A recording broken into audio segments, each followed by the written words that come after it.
আমি এই কথাটি অনেক বছরই প্রায় বলছি, এখনো পর্যন্ত এই এআই এর যুগে আমাদের ছেলেরা মোবাইল ফোনের প্রকোপ থেকে দূরে আছে।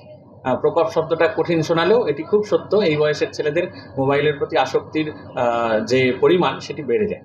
তো স্বাভাবিকভাবেই এটিকে একটা নিরবিচ্ছিন্ন মনঃসংযোগ ধরে রাখার জন্য কিন্তু আমাদের এই বিদ্যালয় সেই পরিবেশটি প্রদান করে, এবং অবশ্যই ছাত্রদের পরিশ্রম, ছাত্রদের লড়াই, মাস্টারমশাইদের প্রত্যেকের পরিশ্রম, এই সব মিলিয়েই আমাদের হস্টেলে আবাসিক যে সিস্টেমে থাকে ছাত্ররা, সেখানে যারা থাকেন ভবনে, হস্টেলে, তারা যা হস্টেল ওয়ার্ডেন আছেন, তাদের যে পরিশ্রম, এই সমস্ত কিছু মিলিয়েই এই সামগ্রিক ফলাফল ভালো হয়।